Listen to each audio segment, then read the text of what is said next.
Welcome to Storytime with Grandad. This is The Velveteen Rabbit by Marjorie Williams, illustrated by Charles Santor. Published by Big Golden Books.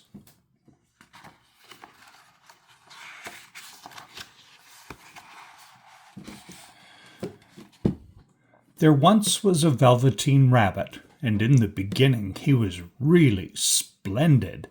He was fat and bunchy as a rabbit should be. His coat was spotted brown and white. He had real thread whiskers, and his ears were lined with pink sateen. On Christmas morning, when he sat wedged in the top of the boy's stocking, with a sprig of holly between his paws, the effect was charming. There were other things in the stocking, nuts and oranges and a toy engine, and chocolate almonds and a clockwork mouse, but the rabbit was quite the best of them all. For at least 2 hours the boy loved him, and then aunts and uncles came to dinner, and there was a great rustling of tissue paper and unwrapping of parcels, and in the excitement of looking at all the new presents, the Velveteen Rabbit was forgotten. For a long time he lived in the toy cupboard or on the nursery floor, and no one thought very much about him. He was naturally shy, and being only made of velveteen, some of the more expensive toys quite snubbed him. The mechanical toys were very superior, and looked down upon him and everyone else. They were full of modern ideas, and pretended they were real. The model boat, who had lived through 2 seasons and lost most of his paint, caught the tone from them, and never missed an opportunity of referring to his rigging in technical terms. The rabbit could not claim to be a model anything, for he didn't know that real rabbits existed. He thought they were all stuffed with sawdust like himself, and he understood that sawdust was quite out of date and should never be mentioned in modern circles. Even Timothy, the jointed wooden lion, who was made by the disabled soldiers and should have had broader views, put on airs and pretended that he was connected with government. Between them all, the poor little rabbit was made to feel himself very insignificant and commonplace, and the only person who was kind to him at all was the Skin Horse.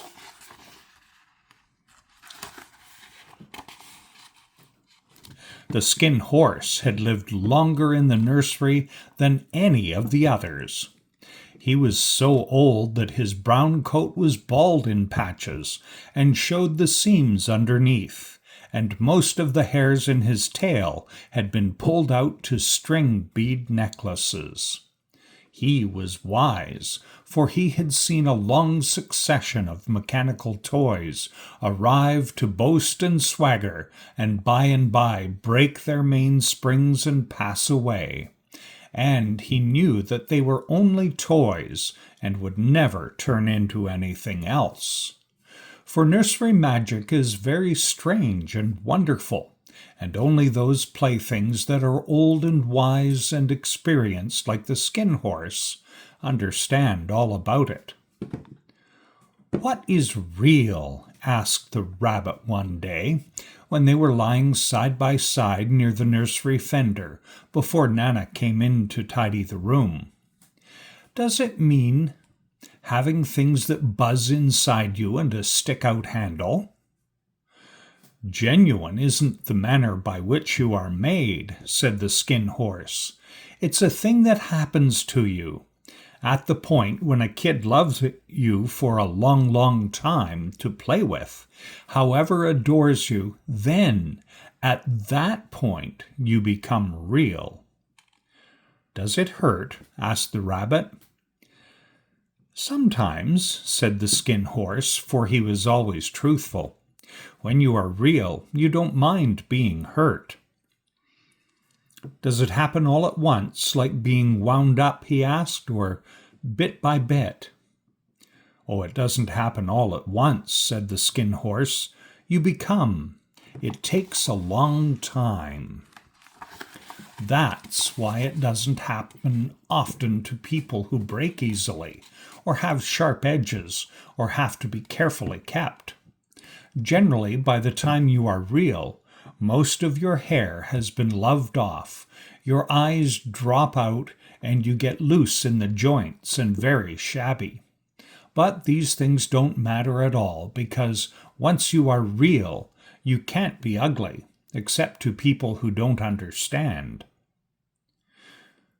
I suppose you are real, said the rabbit, and he wished he had not said it, for he thought the Skin Horse might be sensitive. But the Skin Horse only smiled. The boy's uncle made me real, he said. That was a great many years ago. But once you are real, you can't become unreal again. It lasts for always. The rabbit sighed. He thought it would be a long time before this magic called real happened to him. He longed to become real, to know what it felt like, and yet the idea of growing shabby and losing his eyes and whiskers was rather sad. He wished that he could become it without those uncomfortable things happening to him.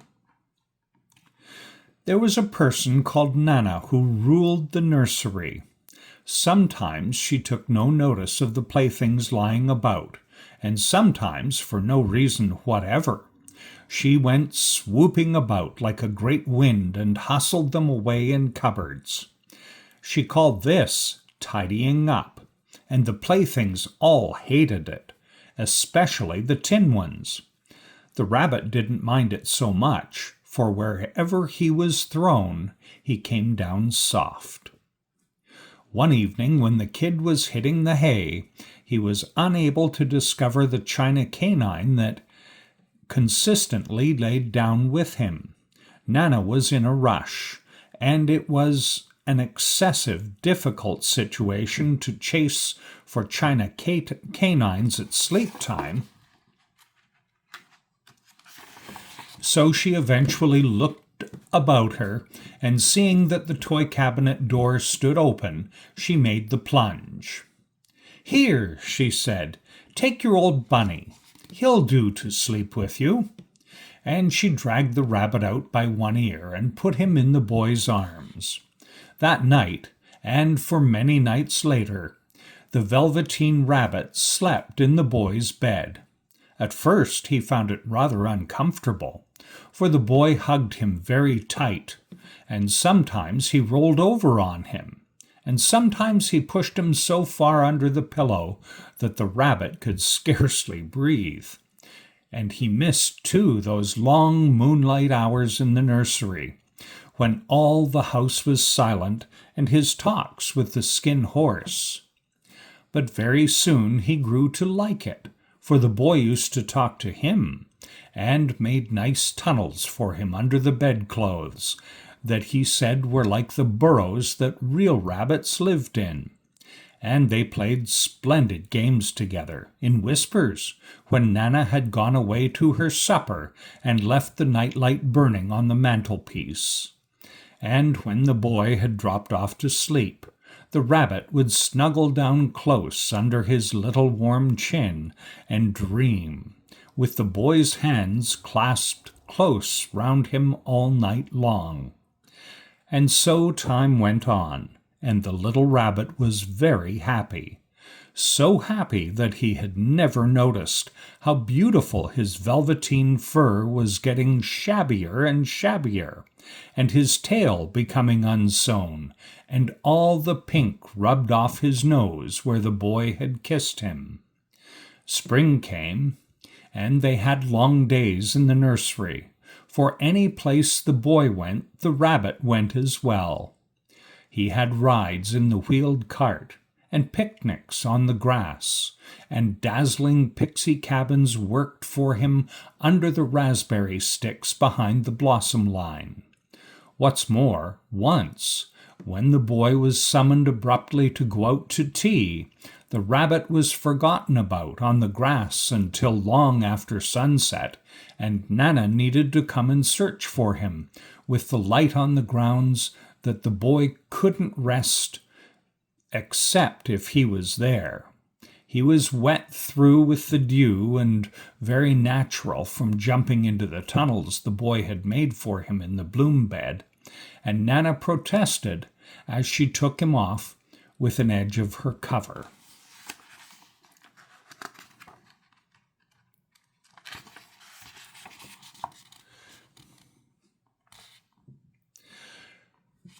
"You must have your old bunny," she said. "Fancy all that fuss for a toy." The boy sat up in bed and stretched out his hands. "Give me my bunny," he said. "You mustn't say that. He isn't a toy. He's real." When the little rabbit heard that, he was happy, for he knew that what the skin horse had said was true at last. The nursery magic had happened to him, and he was a toy no longer. He was real. The boy himself had said it. That evening he was too glad to even consider resting. Thus much love mixed in his little sawdust heart that it practically burst. Furthermore, into his boot-button eyes, that had for some time in the past lost their clean, there came a look of insight and excellence, so that even Nana saw it next morning when she got him, and said, "I pronounce that if that old rabbit hasn't got a significant knowing articulation." That was a wonderful summer. Near the house where they lived was a wood, and in the long June evenings the boy liked to go there after tea to play. He took the Velveteen Rabbit with him, and before he wandered off to pick flowers or play at brigands among the trees, he always made the rabbit a little nest somewhere among the bracken, where he could be quite cozy, for he was a kind-hearted little boy, and he liked Bunny to be comfortable. One evening, while the rabbit was laying there, watching the ants that ran to and fro between his velvet paws and the grass, he saw two strange beings creep out of the tall bracken near him. They were rabbits like himself, but quite furry and brand new. They must have been very well made, for their seams didn't show at all, and they changed shape in a queer way when they moved. One minute they were long and thin, and the next minute fat and bunchy, instead of always staying the same like he did. Their feet padded softly on the ground, and they crept quite close to him, twitching their noses while the rabbit stared hard to see which side the clockwork stuck out, for he knew that people who jump generally had something to wind them up. But he couldn't see it. They were evidently a new kind of rabbit altogether. They stared at him, and the little rabbit stared back, and all the time their noses twitched. "Why don't you get up and play with us?" one of them asked. "Oh, I don't feel like it," said the rabbit, for he didn't want to explain that he had no clockwork. "Ho!" said the furry rabbit. "It's as easy as anything." And he gave a big hop sideways and stood on his hind legs. "I don't believe you can," he said. "I can," said the little rabbit. "I can jump higher than anything." He meant when the boy threw him, but of course he didn't want to say so. "Can you hop on your hind legs?" asked the furry rabbit. That was a dreadful question, for the Velveteen Rabbit had no hind legs at all. The back of him was made all in one piece, like a pincushion. He sat still in the bracken and hoped that the other rabbits wouldn't notice. "I don't want to," he said again. But the wild rabbits have very sharp eyes, and this one stretched out his neck and looked. "He hasn't got any hind legs," he called out. "Fancy a rabbit without any hind legs!" And he began to laugh. "I have!" cried the little rabbit. "I have got hind legs. I'm sitting on them."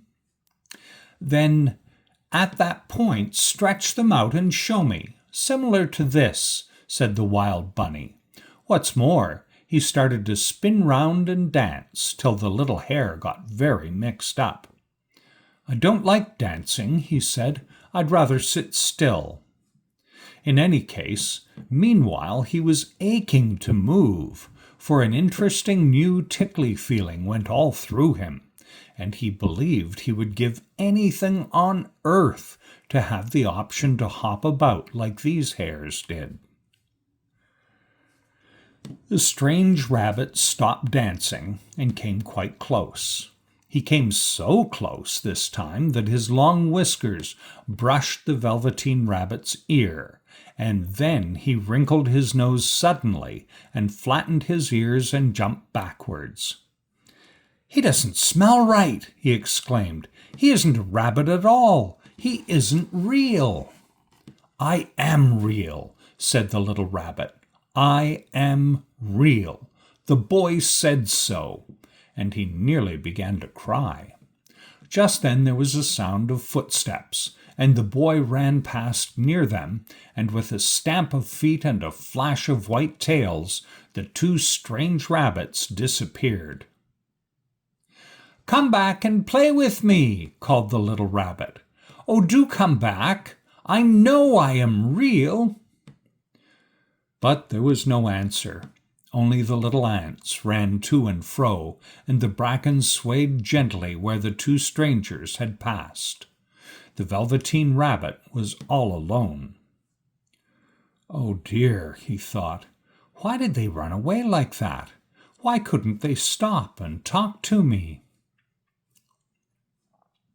For a long time he lay very still, watching the bracken and hoping that they would come back. But they never returned, and presently the sun sank lower, and the little white moths fluttered out, and the little boy came and carried him home. Weeks passed, and the little rabbit grew very old and shabby, but the boy loved him just as much. He loved him so hard that he loved all his whiskers off, and the pink lining to his ears turned gray, and his brown spots faded. He even began to lose his shape, and he scarcely looked like a rabbit any more, except to the boy. To him he was always beautiful, and that was all the little rabbit cared about. He didn't mind how he looked to other people, because the nursery magic had made him real, and when you are real, shabbiness doesn't matter. Then, one day, the boy was ill. His face was very flushed, and he talked in his sleep, and his little body was so hot that it burned the rabbit when he held him close. Strange people came and went in the nursery, and a light burned all night through it all, the little Velveteen Rabbit lay there, hidden from sight under the bedclothes, and he never stirred, for he was afraid that if they found him, someone might take him away, and he knew that the boy needed him. It was a long, weary time, for the boy was too ill to play, and the little rabbit found it rather dull with nothing to do all day long. But he snuggled down patiently and looked forward to the time when the boy should be well again, and they would go out into the garden amongst the flowers and the butterflies and play splendid games in the raspberry thicket like they used to. All sorts of delightful things he planned, and while the boy lay half asleep, he crept up close to the pillow and whispered them in his ear. And presently the fever turned, and the boy got better. He was able to sit up in bed and look at picture books, while the little rabbit cuddled close to his side, and then one day they let him get up and dress. It was a bright, sunny morning, and the windows stood wide open. They had carried the boy out onto the balcony, wrapped in a shawl, and the little rabbit lay tangled up among the bedclothes, thinking. The boy was going to the seaside tomorrow. Everything was arranged, and now it only remained to carry out the doctor's orders. They talked about it all, while the little rabbit lay under the bedclothes, with just his head peeping out, and listened. The room was to be disinfected, and all the books and toys that the boy had played with in bed must be burnt. "Hurrah!" thought Little Rabbit. "Tomorrow we shall be going to the seaside," for the boy had often talked of the seaside, and he wanted very much to see the waves coming in, and the tiny crabs, and the sand-castles. Just then Nana caught sight of him. "How about this old bunny?" she asked. "That?" said the doctor. "Why, it's a mass of scarlet fever germs. Burn it at once." "What? Nonsense. Get him a new one. He mustn't have that any more." And so the little rabbit was put into a sack with all the old picture books and a lot of rubbish, and carried out to the end of the garden behind the fowl house. That was a fine place to make a bonfire. Only the gardener was too busy just then to attend to it. He had the potatoes to dig and the green peas to gather. But next morning he promised to come quite early and burn the whole lot. That night the boy slept in a different bedroom, and he had a new bunny to sleep with him. It was a splendid bunny, all white plush with real glass eyes, but the boy was too excited to care very much about it, for tomorrow he was going to the seaside, and that in itself was such a wonderful thing he could think of nothing else. And while the boy was asleep, dreaming of the seaside, the little rabbit lay among the old picture books in the corner behind the fowl house, and he was very lonely. The sack had been left untied, and so by wriggling a little bit, he was able to get his head through the opening and look out. He was shivering a little, for he had always been used to sleeping in the proper bed, and by this time his coat had worn so thin and threadbare from hugging that it was no longer any protection to him. Nearby he could see the thicket of raspberry canes, growing tall and close like a tropical jungle, in whose shadow he had played with the boy on bygone mornings. He thought of those long sunlit hours in the garden, how happy they were, and a great sadness came over him. He seemed to see them all pass before him, each more beautiful than the other, the fairy huts in the flower bed, the quiet evenings in the wood where he lay in the bracken and the little ants ran over his paws, the wonderful day when he first knew that he was real. He thought of the skin horse, so wise and gentle, and all that he had told him. Of what use was it to be loved and lose one's beauty to become real, if it all ended like this? And a tear, a real tear, trickled down his shabby velvet nose and fell to the ground.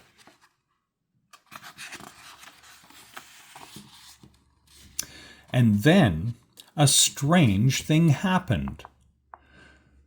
For where the tear had fallen, a flower grew out of the ground, a mysterious flower, not at all like any that grew in the garden. It had slender green leaves, the color of emeralds, and in the center of the leaves a blossom like a golden cup. It was so beautiful that the little rabbit forgot to cry, and just lay there watching it. And presently the blossom opened, and out of it there stepped a fairy. She was quite the loveliest fairy in the whole world. Her dress was of pearl and dewdrops, and there were flowers round her neck and in her hair, and her face was like the most perfect flower of all. And she came close to the little rabbit and gathered him up in her arms and kissed him on his velveteen nose, and that was all damp from crying. "Little rabbit," she cried, "don't you know who I am?"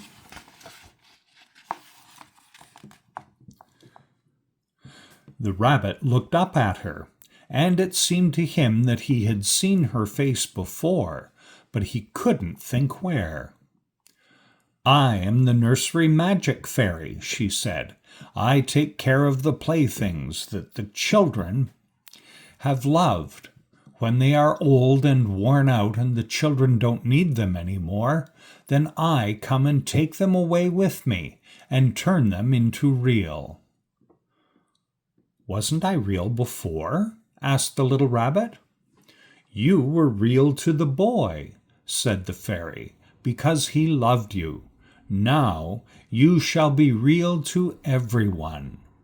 And she held the little rabbit close in her arms and flew with him into the wood. It was light now, for the moon had risen. All the forest was beautiful, and the friends of the bracken shone like frosted silver. In the open glade between the tree trunks the wild rabbits danced, with their shadows on the velvet grass. But when they saw the fairy, they all stopped dancing and stood round in a ring to stare at her. "I've brought you a new playfellow," the fairy said. "You must be very kind to him and teach him all he needs to know in Rabbitland, for he is going to live with you forever and ever." And she kissed the little rabbit again and put him down on the grass. "Run and play, little rabbit," she said. But the little rabbit sat quite still for a moment and never moved. For when she saw all the wild rabbits dancing around him, he suddenly remembered about hind legs, and he didn't want them to see that he was made all in one piece. He did not know that when the fairy kissed him the last time, she had changed him altogether, and he might have sat there a long time, too shy to move, if just then something hadn't tickled his nose, and before he thought what he was doing, he lifted his hind toe to scratch it, and he found that he actually had hind legs. Instead of dingy velveteen, he had brown fur, soft and shiny. His ears twitched by themselves, and his whiskers were so long that they brushed the grass. He gave one leap, and the joy of using those hind legs was so great that he went springing about the turf on them, jumping sideways and whirling around as the others did, and he grew so excited that when at last he did stop to look for the fairy, she had gone. He was a real rabbit at last, at home with the other rabbits. Autumn passed and winter, and in the spring, when the days grew warm and sunny, the boy went out to play in the wood behind the house. And while he was playing, 2 rabbits crept out from the bracken to peep at him. One of them was brown all over, but the other had strange markings under his fur, as though long ago he had been spotted, and the spots still showed through. And about his soft little nose and around his black eyes there was something familiar, so that the boy said to himself, "Why, he looks just like my old bunny that was lost when I had scarlet fever." But he never knew that it was really his own bunny, come back to look at the child who had first helped him to be real. And that's the story of the Velveteen Rabbit. by Marjorie Williams with illustrations by Charles Santori. Published by Big Golden Book.